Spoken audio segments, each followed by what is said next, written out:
कहते हैं पढ़ोगे लिखोगे तो बनोगे नवाब, लेकिन आज का सच ये है भाई, पढ़ लिख कर बंदा नवाब बने न बने, डिप्रेशन का शिकार जरूर बन जाता है। एक बच्चा सालों तक 10 बाई 10 के कमरे में बंद होकर मैगी और चाय के सहारे 18-20 घंटे रोज पढ़ाई करता है।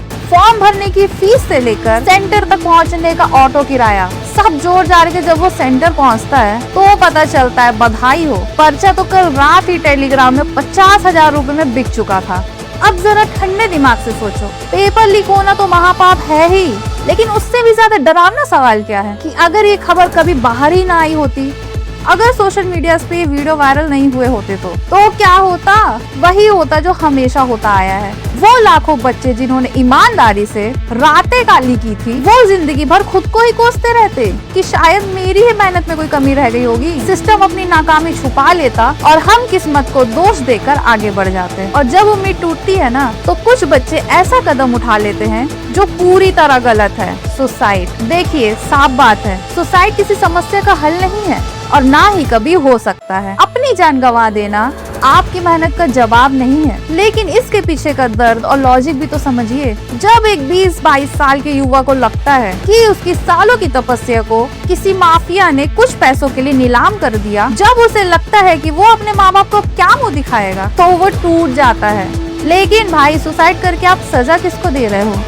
उन माँ बाप को जिन्होंने आपके लिए सब कुछ दांव पे लगा दिया, या उस भ्रष्ट समाज को? सिस्टम को तो फर्क ही नहीं पड़ता यार, आपकी सीट पर कोई और आके बैठ जाएगा। इसलिए मरना बंद करो और सड़े हुए सिस्टम के खिलाफ लड़ना सीखो। और जब इसी हक के लिए आवाज उठती है, जब सोनम वांगचुक जैसे एक्टिविस्ट लद्दाख से दिल्ली तक पैदल चल पड़ते हैं, जब सीजीपी जैसे छात्र संगठन जंतर मंतर की सड़कों पे उतरते हैं, तो हमारा सिस्टम क्या करता है? अचानक से कुछ ज्ञानचंद निकल के आते हैं और पूछते हैं, अरे भाई, किस पार्टी के बंदे हैं? इनका धर्म क्या है? ये किस राज्य से हैं? वाह भाई वाह!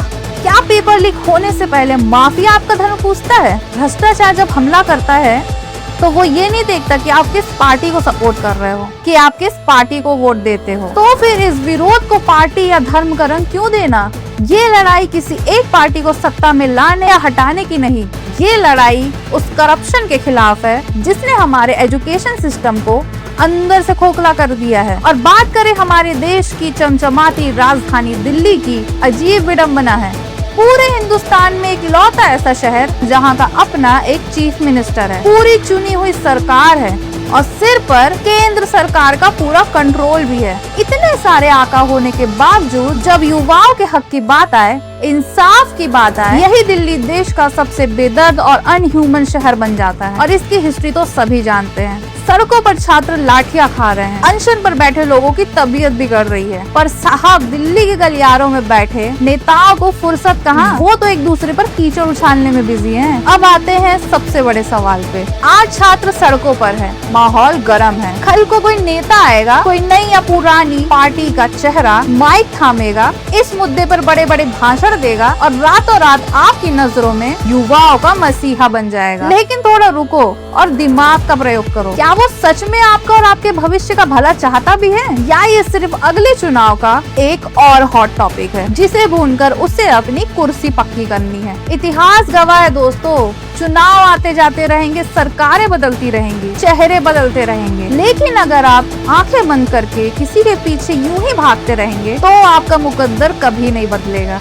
किसी को भी अंधा होकर अपना हीरो मत बनाओ। सवाल पूछो, सवाल सिर्फ आज की सरकार से नहीं, बल्कि आने वाले हर उस नेता से पूछो जो आपके आंसुओं पर अपनी जीत का झंडा गाड़ना चाहता है। याद रखना, सुसाइड हल नहीं है, संघर्ष हल है। और जब तक देश का युवा सवाल पूछना नहीं सीखेगा, तब तक हर लीक के बाद सिर्फ एक कमेटी बनेगी, इंसाफ कभी नहीं मिलेगा। जय हिंद।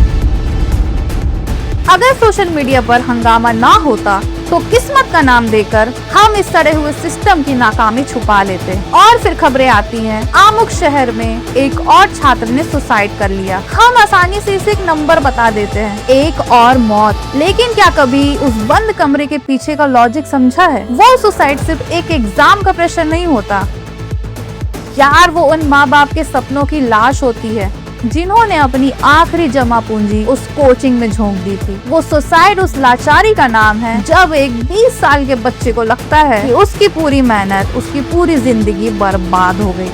ये सुसाइड नहीं है, ये इस सिस्टम द्वारा किया गया एक साइलेंट मर्डर है। और जब इसी सिस्टम के खिलाफ आवाज उठती है, जब सोनम वांगचुक जैसे इंसान और सीजेपी कॉकरोच जनता पार्टी जैसे प्रोटेस्टर जंतर मंतर में अनशन पर बैठते हैं, तो क्या होता है? अचानक धर्म, किस पार्टी के बंदे हो या किस रिलीजन से हो, कि देशद्रोही तो नहीं हो।